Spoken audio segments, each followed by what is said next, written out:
Nonprofit Resources monthly workshop.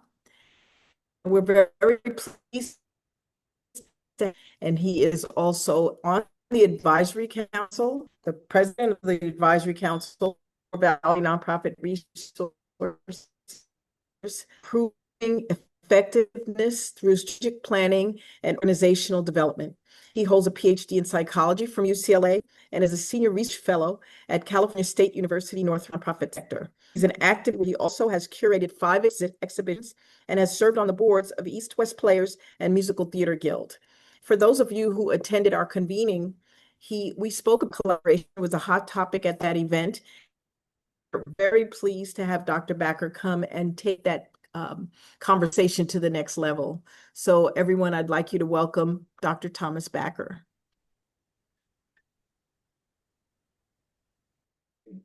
Thank you, Lydia.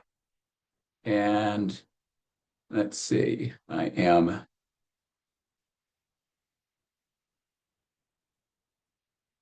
okay, so I assume everybody can see me and can hear me, and we'll get going with our topic in just a moment. But first, I want to say thank you both to Lydia and to Sam, our project coordinator, for getting this workshop together today so that we can all talk together on the subject of collaboration, as Lydia said, an extension of what was discussed in the convening back in June, and also just in case anybody is paying attention to the labels on participants' screens, there is a second Thomas Backer who is actually in reality is Cindy Pease, who needed to have a link last minute, and I just sent her mine. So that just to clarify that in case anybody cares. So anyway, to get started, collaboration is a topic that I've looked at for a long time in my work. Wrote a book on the subject once, have done some research on it, and it is research that we're going to be talking about today, not primarily my research, but what's generally in the field of the social sciences about what works in collaboration strategies. And as you're about to hear, there are 8 strategies that I've identified that I think are critical to success. And what I'd like to do today is to talk about each one in turn, just very briefly, probably the first 15 minutes of our hour together, and we will conclude promptly at 1 o'clock. Lydia will lead us in the benediction at the end of the service, and then we'll all of us will go to the afternoon that we already had planned. So we will end on time. But in the meanwhile, we want to talk about what kinds of strategies facilitate successful collaboration. And I've been, as I said, looking at this, studying it, doing workshops on it for a long time. And what I've found is that every time I'm either a participant or a speaker in any kind of event related to collaboration, that I also learn a lot, even if I'm the titular presenter. And I think it's a topic that has such incredible richness to it that we're just going to scratch the surface today, but hopefully in a way that can help each of you to use what we talk about today as one more template for thinking about your own work in the area of collaboration. And I'm looking forward to learning from you. The great American actress Helen Hayes, in her autobiography, put it this way: it's what you learn after you know it all that really counts. So let's all talk together and learn together with some science about collaboration. And then what I'm hoping we can do from that point on, after the first 15 minutes or so, is to have those of you who'd care to on the line talk about your successful collaborations that were problematic for whatever the reason, and in each case, why? Why did it work or why didn't it work? In a larger frame, collaboration is a topic that is more generally in society talked about a lot, and is a strategy that in politics, in human and health services, in a whole variety of environments, is used increasingly to leverage the scarce resources that we have. There were 2 feature articles on collaboration in the World Economic Forum section of Time Magazine's January 2026 issues. So this is certainly not a topic that's confined just to the nonprofit sector. For nonprofits, collaborations can include partnerships with other nonprofit organizations and with government, foundations, community groups. Nonprofits everywhere are looking for ways that they can survive and can pull ahead of the hard times by collaborating for a whole variety of purposes, from fundraising to client services to community engagement. So just to be sure that we're all on the same page, I want to start, and I'm going to read these so that I'm sure to get them right, with just a very quick round of definitions. The formal one is collaborations. Often they're called partnerships, but the two words are essentially the same. Collaborations involve more or less formal structures, some temporary and some permanent, which bring together a group of people or organizations in a community to implement a new program, to change something that already exists, or to address a specific problem. And that generic definition probably sounds familiar to you. But I have two other definitions that I'm going to present here that highlight how complex the relationship amongst collaborators turns out to be. One of them is from former Surgeon General Jocelyn Elders, an address that she gave to the Rosalind Carter Mental Health Symposium.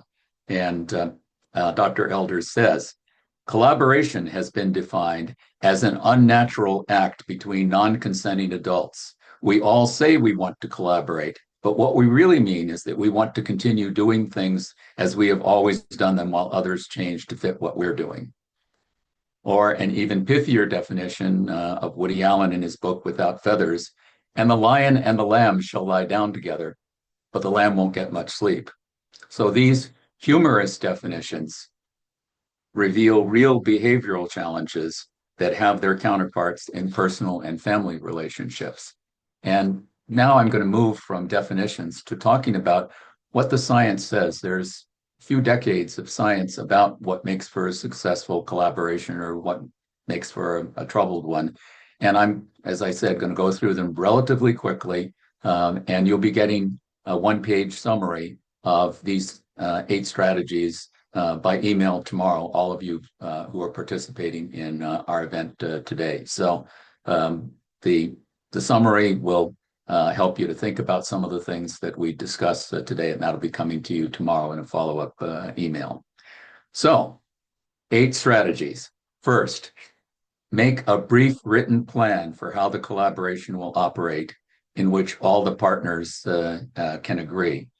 And I want to emphasize the written part, because one of the things that often happens in collaborations and other kinds of partnerships in the nonprofit space or anywhere else is that people think that they understand what others mean verbally, and they don't need to have a written plan. And the research says that's not true, that having something in writing that everybody then reads and agrees to is fundamental to making a nonprofit partnership or collaboration successful. And the time invested in that pays off tremendously in increasing the chances for success. So that's the first one, to make a brief written plan. Brief is also important. If it's long and overly detailed, people are not going to use it. If it's short, then it can be used for guidance as the collaboration proceeds. So that's number 1. Number 2, address psychological factors like power differences or resistances that are based on previous bad experiences with other collaborations, and build on shared values. So power differentials are a particularly important factor to consider when there are size differences between the participants. If there is 1 or 2 very large nonprofits in a collaboration and others that are very small.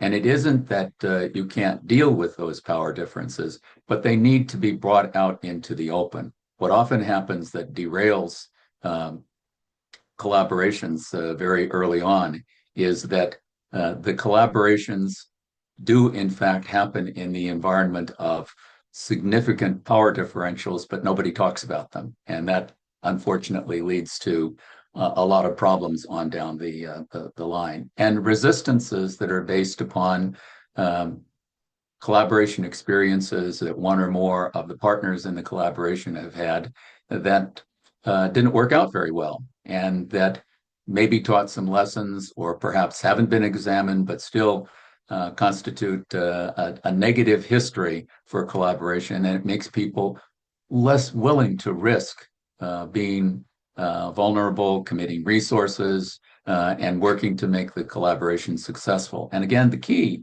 is to bring them out into the open and have an honest conversation about why there is resistance, what the bad experiences were in the past, and how to avoid going down that same negative pathway in the future. So that's number two, power differentials, resistances, and also building on shared values. What do people in the collaboration believe in common is their reason for being there, their basic,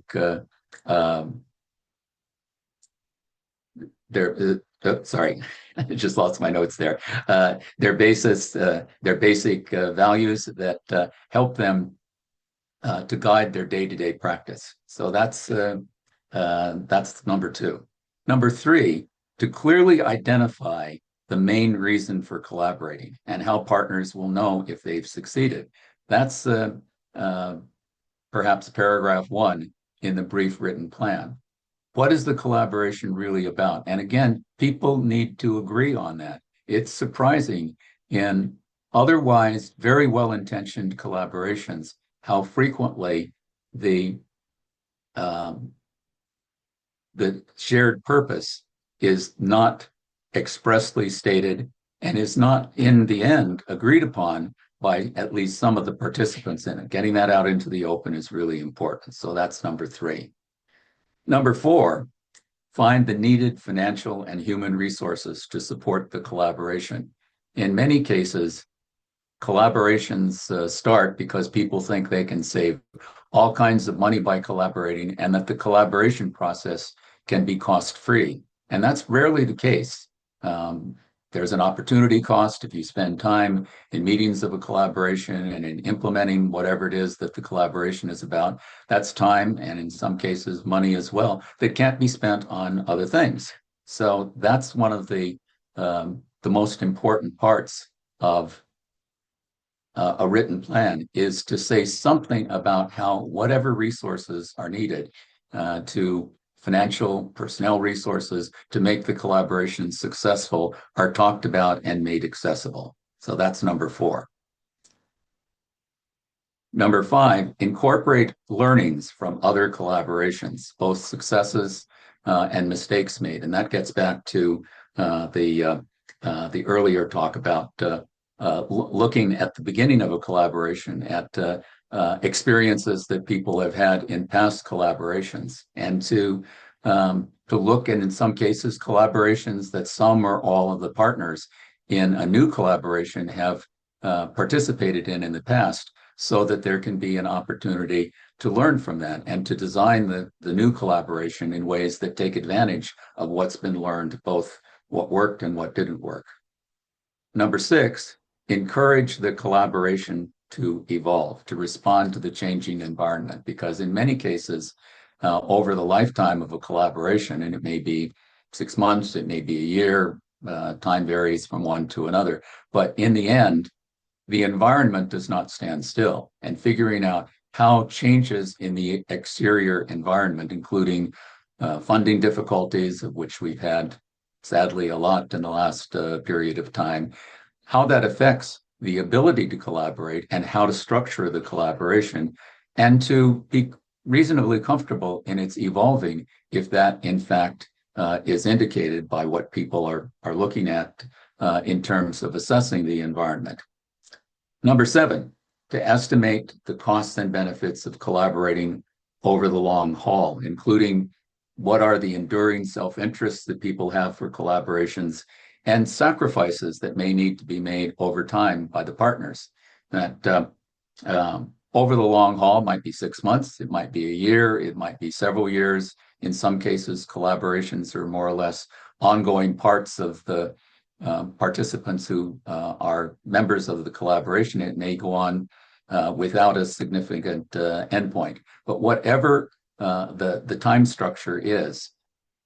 There are costs, benefits, there are matters of substance in terms of what's needed to keep the collaboration going that have to be looked at down the corridor of whatever will be the long-term prospects of the collaboration.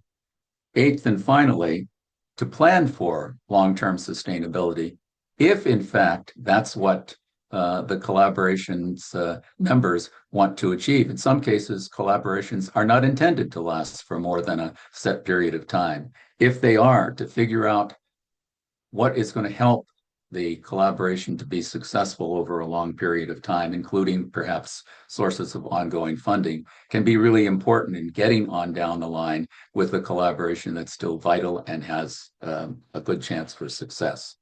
So with that, we are at about 20 minutes into our time together today. Those are my 8 science-based strategies for collaboration. And I'd like to now ask if you have any questions, if you have comments about that, and in particular, if you have experiences that you'd like to share with the other people. I show that we have 18 participants at this point. Any of our participants to share with us experiences they've had with collaboration that fit with what we've talked about so far, or that don't, if there's something that's an exception to some of the rules that I've set forth in this first part of the presentation. So, who would like to speak up? I could share, Tom, if you'd like. Great, please do.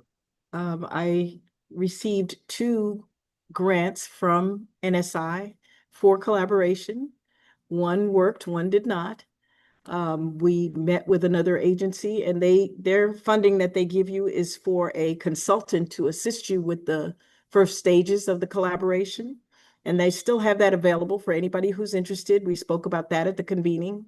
So that partnership, that first partnership, just didn't work because there was so many facets to it that we really hadn't thought about when we began. So it was ended up that we decided not to partner. We went our separate ways after maybe a year of a conversation about it.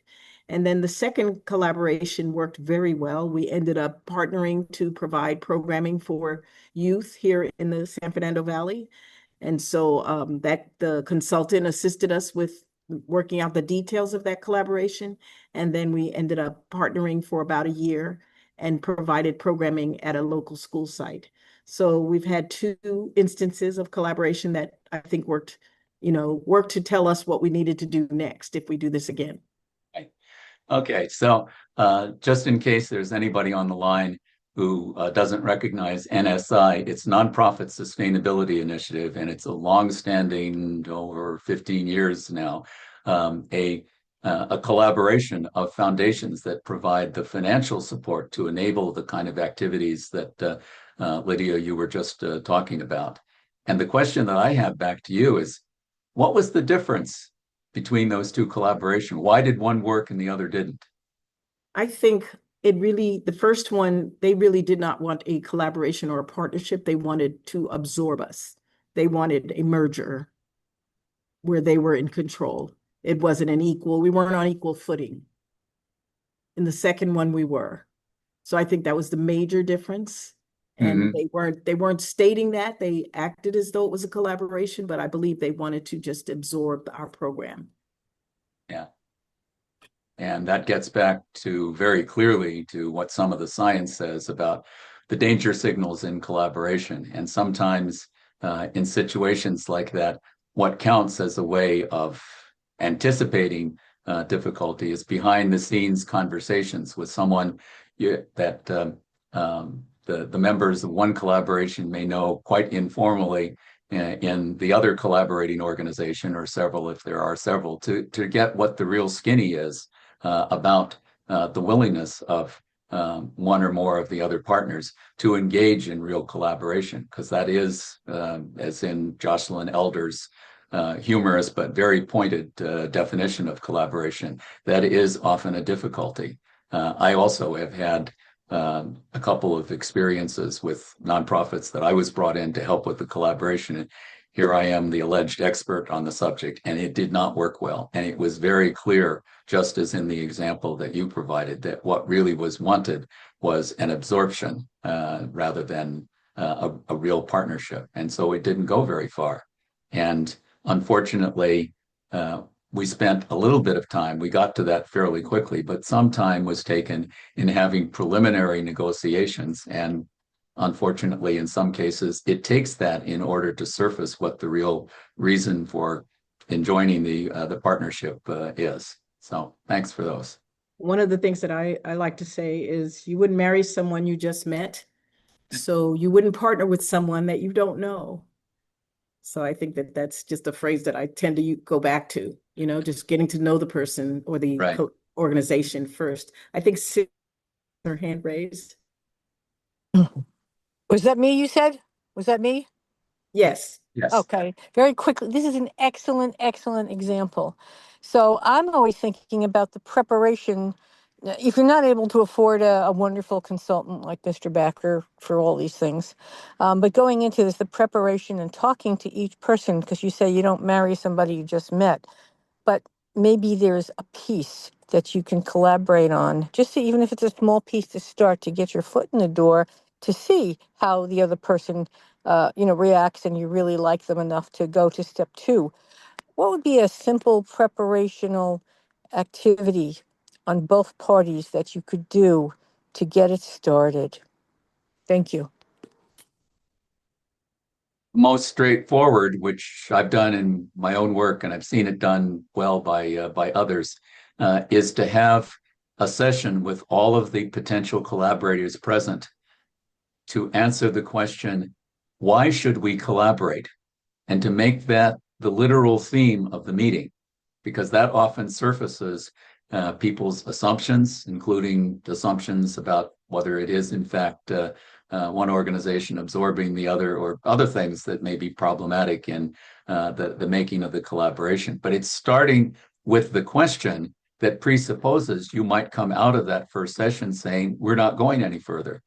And that's sometimes difficult for people, because collaborations often come about because there's been some kernel of a positive experience that two or more organizations have had, and there's an urgent need in many cases that for budgetary or increase in number of people to be served, or some reason that's driving the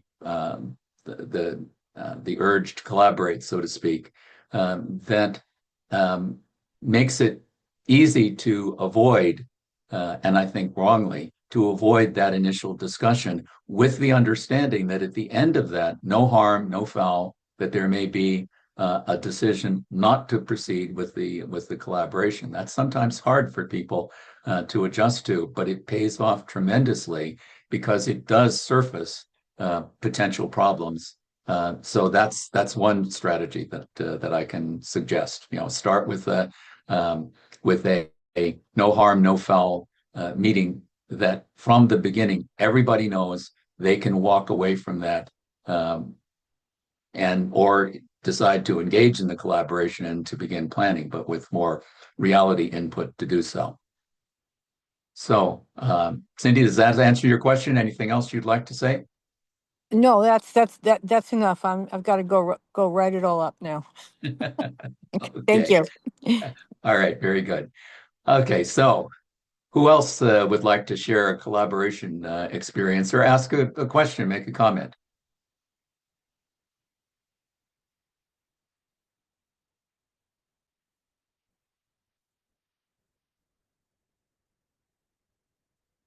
We seem to be a shy group. You can raise your hand, or you can just. I'd love to know I'm sorry, somebody just speak up. on on a that was it. Whoever is speaking is breaking up.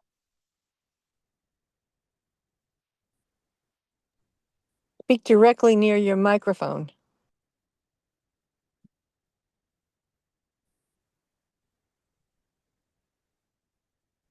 Oh, whoever was speaking, can you try again?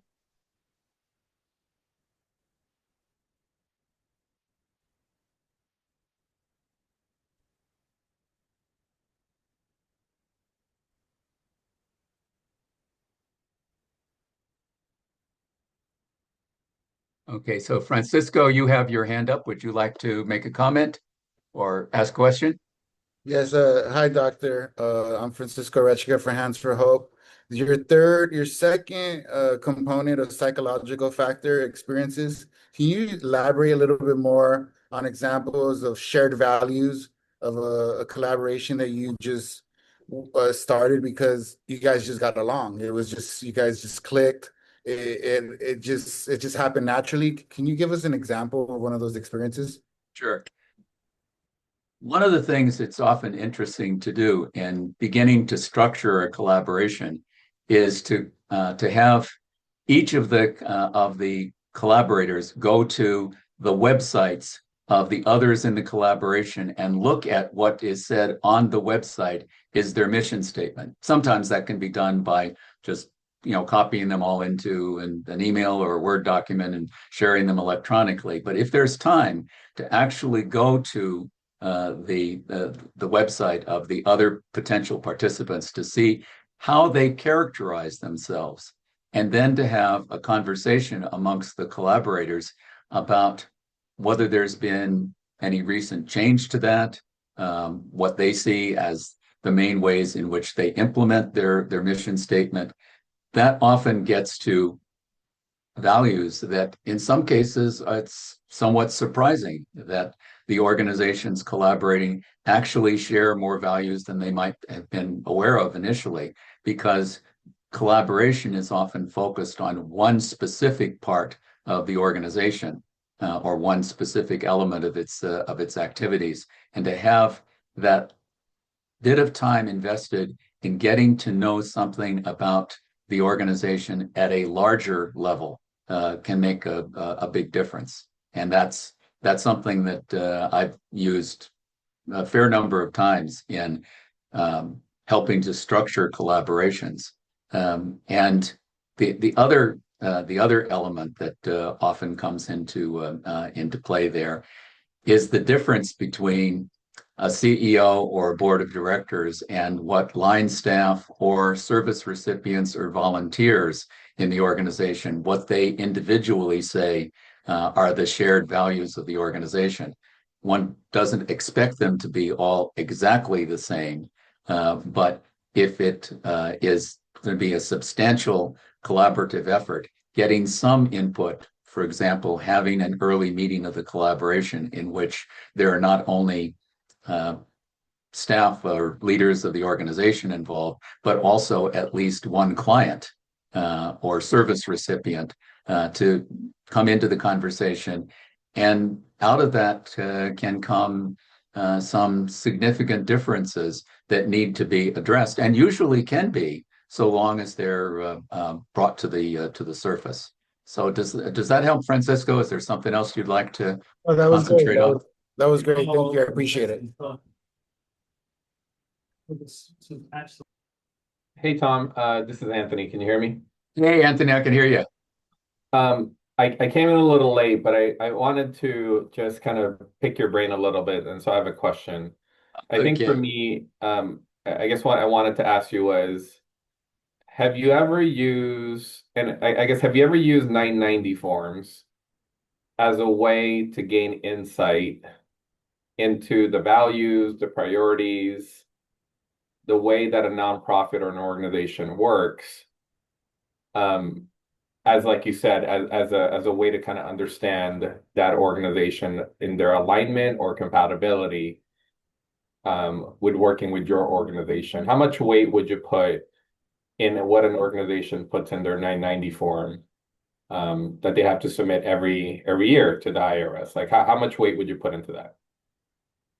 Thank you, Anthony. That's a very interesting question. And I'm sort of pulled in two directions. On the one hand, to have something that's easy, you can just, transfer electronic documents, and you can take, even if there are a number of collaborators, you can take a quick look at the content of the 990 and learn something from it. And I think in general, that probably is a useful thing to do. But if you've looked at a lot of 990s, as probably many of us on the line have for whatever the reason, you'll notice that in many cases, what's said in the 990 is a kind of heavily edited and sanitized version of what the real purpose of the organization is and how it works on the ground. That 990s often are documents that are intended for public consumption, and therefore they are filigreed to a considerable extent. And as long as you acknowledge that, and perhaps even have a communication from each of the organization that has its 990 up for some sharing, to just say, you know, in practice, what we mean by serve the unhoused population of South Central Los Angeles is ... because the way in which 990s are structured sometimes reflects very accurately what the organization actually does, and sometimes doesn't. And one of the reasons for that is that, especially in this highly volatile atmosphere that we all live in now, things may change, since at least the last intellectual input was provided to a 990, because most people who are responsible for filling them out and submitting them tend to use a lot of the same language from year to year, and things may change. So I would say that's a good strategy, but one that has a significant interpretive bias that you need to surface in order to be sure that what you're getting really does reflect the life of the organization, and the life of the organization in 2026. Anthony, does that respond to what you're asking? Yeah, and I appreciate that, Tom. I just wanted to kind of hear your thinking behind that. And Great. of course, you're right, right? Like like you said, it's a very sanitized, like a dating profile, right? You put your best foot forward. But there are certain things in there that I've always found useful, like, you know, your funding partners Right. who reported to you, what does your P&L look like in terms of your revenue and expenses, right? And so for me, those are things that give you a little bit of insight, right, in terms of where the organization is, or has it been the same leader for the last 5 reporting cycles, or does it keep changing every year? So Right. I appreciate that, Tom. Yeah. Okay. Good. And you know, that actually raises one other point, and I see Cindy's hand is up too. I'll get you in a moment, Cindy. But just to add one more dimension to this, in many cases, in particularly with smaller organizations, the 990 is a document that is often interpreted much more by the nonprofit's accountant or by the financially responsible person on the board, and not necessarily by the executive director or others involved with actually fulfilling the mission of the organization.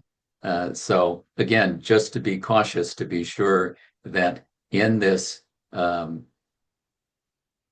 environment of considerable disjuncture between what the organization actually does and what's on the 990, another factor that enters in is how comfortable are the people who are looking at the 990 in evaluating it. But for those that are, it can be incredibly revealing to have some knowledge of the financial health of the organization, as you say, health in terms of turnover of key executives. That makes good sense. So thanks. That's important. Tom, I wanted to mention too that Yeah, go ahead. when you're looking at a 990, whether the organization is on a cash basis or an accrual basis makes a big difference as well. You're not able to see the debts that they may be in.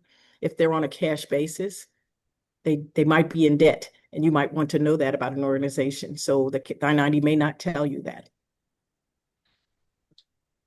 And that's an important point. And I would be the first in this group to say that that's not the first thing that would have occurred to me, Lydia, which is one of the reasons that I always bow to your expertise with your degree in accounting, to, you know, highlighting financial matters such as that, because I think I would just venture the guess that there's at least one person on the line who will go back today and look up the difference between those two different kinds of accounting, just to be sure that they understand. And that's just a factor of the nonprofit sector, and also small businesses. This is not constrained just by being a nonprofit organization. So, but thank you. That's an important point. Cindy. Okay, just for the group, I'm a retired financial controller. So starting with the 990, with the hello, how are you? Business is fine. But then if you start to work with someone on the first level, I always get I want to say their financials that created the 990. And that answers all of my questions, whether it be from grants or are they in debt or or who are they paying? Is everything legal? Do they understand all the laws for nonprofit? That's really important stuff. Not that you're going to sit there and have a detailed discussion with that, but it's really going to point out to you where these people are at. And then if they're asking you for something, what can really be accomplished based on their current financial and perspective structure. So I just wanted to point that out because I've had an experience, and some of it was really eye-opening for me when I'm looking at, you didn't pay this person for that? Oh, do you know the difference between an employee and a proprietor that you're just like gig work? Anyway, so it's important to know if you're going to spend the next step, to really look at how that got reported.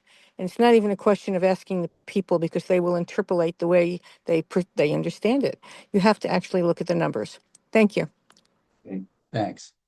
And what occurs to me in the context of these last two comments is that in many cases, because there's going to be resource sharing or resource allocation or both in the process of creating a collaboration, one of the things that the leaders of the nonprofit may well want to do is to have their proposed collaboration examined and commented upon and ultimately approved by the finance committee of the nonprofit's board, if they have one, or the most financially knowledgeable person on the board. I don't think that's overkill. I think that's paying attention to one particular kind of information that that may be much more comfortable for somebody on your nonprofit's finance committee of the board to look at than for an executive director or board chair. So, and in general, to look at collaboration as something that in most cases needs to have some oversight by the board of directors as a whole, because in essence, you are, as was brought up a little earlier, I think by Lydia, you are essentially engaging in a marriage, and so you want to have the mother and father of the bride and groom involved in some kind of review of what the collaboration will entail, even if an executive director is on board. That kind of examination by the board of directors may be quite helpful. Who else has a comment or a question?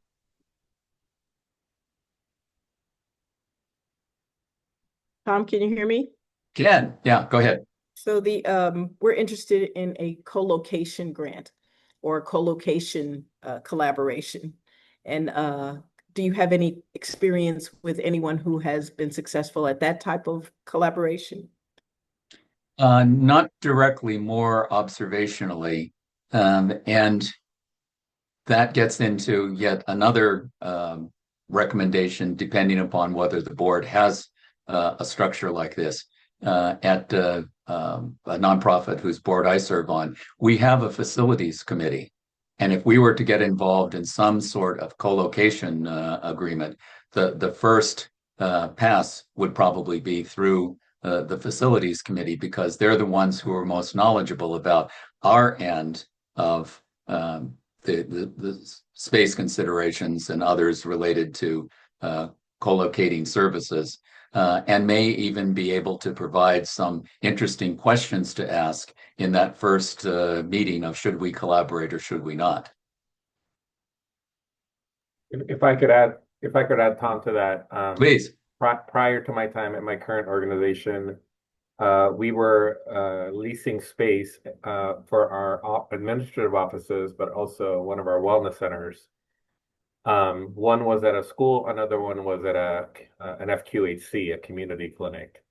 And so I was there for the wellness center being co-located in a charter school in the San Fernando Valley. And it worked really well. I think the partnership worked really well. We were serving the general community, but also serving the parents and the students of that particular school. But there has to be, in terms of just communication, there has to be expectations. And then, the more administrative part of it is just, does your insurance cover the liability being on somebody's site, right?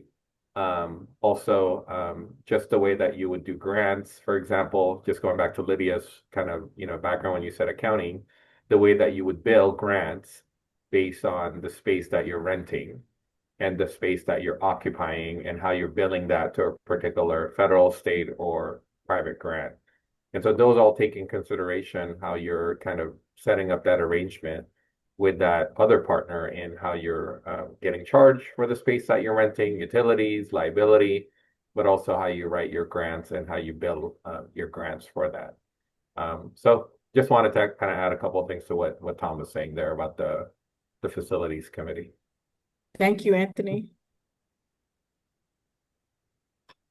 Well, and I would add to that, that's yet another layer of examining the again with the wedding analogy, the dowry and other elements of the marriage contract that are not necessarily the first ones that come up when contemplating a collaboration, at least in the experiences that I've had, and maybe others have had something different.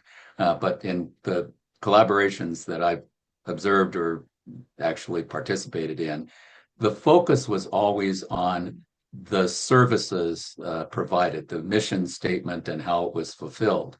And these other elements that we've been talking about, the 990 as an investigative tool, looking at differences between the way the partners in the collaboration are structured financially. I mean, even simple things like how do they do billing, what kind of lag is there. It's particularly important if an organization that for whatever reason has a relatively efficient system for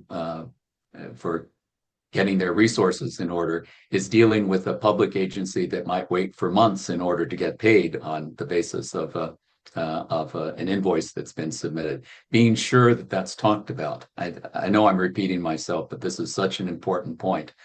All of those differences can be dealt with if they are brought to the surface, and if people feel comfortable enough that they're willing to talk candidly about what might this mean if we're collaborating and just to pick an example out of the air, you're a small family foundation and have no immediate financial worries, and you're partnering with an agency that is funded primarily by a Los Angeles County funder where the delay in getting paid may be a few months. What does that mean for the collaboration? It doesn't mean that it can't be worked out. It means that it needs to be talked about, because otherwise it can create difficulty at the beginning, and where, this is the psychologist in me speaking, where part of the problem is that people want the collaboration to succeed. They don't want to be seen as a problem. And so there's some drive towards not talking about difficulties that may be perfectly legitimate and able to be settled if they're discussed. But if they're not, they can come into full flower and be quite problematic. So looking at that, and in a way, asking and then asking again, what are the ways that this collaboration could go awry, and challenging people to really talk about that candidly. It's an investment in time, and everything that we've talked about today in the making of a collaboration is subject to the bandwidth rule, that whenever we're talking about some new effort in the life of a nonprofit, we're talking about taking a certain portion of the total bandwidth that the organization has available, the energy to do the work, and making it adapt to the collaboration rather than to some other element of the way the organization operates, and then multiply that by the number of collaborations. You may also want to speak about the end of the collaboration. How do you end it? Yeah. One of the things that, again, I think is often a little difficult for nonprofit organizations and probably for small businesses as well to deal with is having some structure by which the collaboration will be ended at a certain point, and not necessarily one that has a date attached to it, but knowing what's to happen. I have a personal experience there. Many years ago, I made a small business in the human service sector happen with a colleague, and we were also good friends. And we structured how we would wind up and dissolve the small business if, in fact, it turned out to be to our mutual agreement that we needed to do that. And when that became the necessity, despite the fact that we were successful, for both of us, we took on other jobs that were very demanding. We didn't have time for our joint venture. We already had something in writing that says, if we decide to wind up and dissolve, here's how we'll do it. Here's step number 1, step number 2, step number 3. And that was not only a way of guaranteeing that our friendship would continue, but also with a minimum amount of fuss and legal involvement by an attorney, et cetera, that we were able to make it happen and get on with the rest of our lives. So having something, I guess, again, using the marriage analogy, it's a prenup that gives you a structure for how the wind up and dissolve will take place. And all the more so if from the beginning you're saying, we only expect to need to collaborate for a year or whatever the time period is, then it's even more important to have something in place that structures how the wind up and dissolve will happen. So we've got about 10 minutes left. Who else has a question or comment or an example that they'd like to give?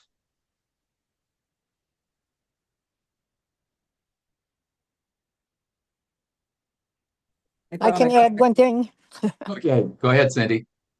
All right, operationally, when you're talking about sharing a space, whether it be a contract or through this grant process or a memo of understanding, you really need someone who understands operation, because it's also about security, safety, condition of the space that you're involved with. All of these things, because that's what that leads into liability, but also administration, who opens and closes the building, what's the access, all those particulars.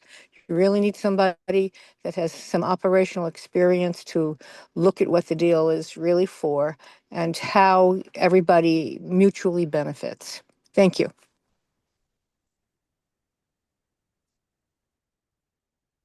Yeah, and you raised, Cindy, yet another issue that particularly and Cindy, I see your hand went up again, so I'll get back to you in a moment. Particularly in a collaboration that has a significant public face or a significant financial investment by the partners in the collaboration. You also are talking about two other factors. One is that some part of the collaboration may get into public view in the media or in the community of like-minded organizations or the community at large that the collaboration is serving. And secondly, that there may be some issues of liability that need to be addressed. I've been in the nonprofit sector for a long time, and in my early days, I don't remember liability as a topic coming up very often in discussions about how nonprofits should do their work. That's really changed in recent years, and you can think whatever you want about whether that's a good, bad, or indifferent development, but I think it's realistic. And figuring out how to identify what might be points of legal liability and how to address them up front is also a part of the collaboration, and all the more so if it has a public face. Cindy, over to you. Oh, and it's okay. That was a mistake. I put my hand down. Oh, okay. All right. I said enough. Yeah. Yeah, just wanted to be sure. Okay.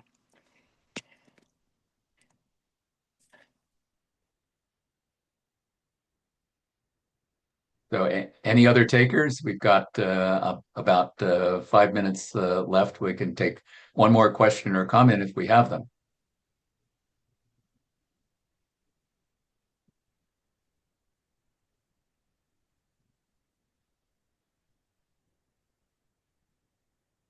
well, you can interrupt me if you want to, but I'm going to make a little bit of a closing statement and then turn it over to Lydia to bring us home for this event. And it's in the context of all the different things that we've been talking about today. I hope for those of you on the line who are perhaps thinking about a collaboration or may do so in the future, that you don't get turned off or scared away from collaborating by all the different considerations that we've talked about today. There is a lot to consider. A lot of it comes down to that basic point of talk about it, bring it out into the open, and make the time investment in that. In many cases, what might be a potential problem, once you've talked about it, isn't a problem anymore. That's often the case with power differentials. In many cases, large organizations will bend over backwards to not impose their will because they recognize that they're the 800-pound gorilla in the room. And if the collaboration is to be successful, they can't do that. And so there are a lot of things that we've discussed in our talk today, back and forth, have to do with elements of a collaboration that can be planned for, in some cases included in the brief written plan that you put together at the beginning, and then can be monitored along the way. Because if you're having meetings of a collaboration and partners are getting together, whether it's once a month, every quarter, whatever the meeting pattern is, some little bit of the conversation at the beginning should be devoted to, let's look at our brief written plan again. Is this still our mission? Is this still the way that we're doing business? Even if you take 5 minutes to do that at the beginning of a meeting of the partners in a collaboration, it can make an enormous difference in the potential success and in the ease of operation for the collaboration, just to have that little bit of time to go back and review. And that's another reason for having a plan that's a page or a page and a half or some relatively modest amount that you can go back and look at again and see if anything's changed. And if there is some problem, to address it while it's still smaller rather than a larger problem. So with that, I'm going to turn things back over to Lydia, and thank you all. Thanks for the good questions and comments.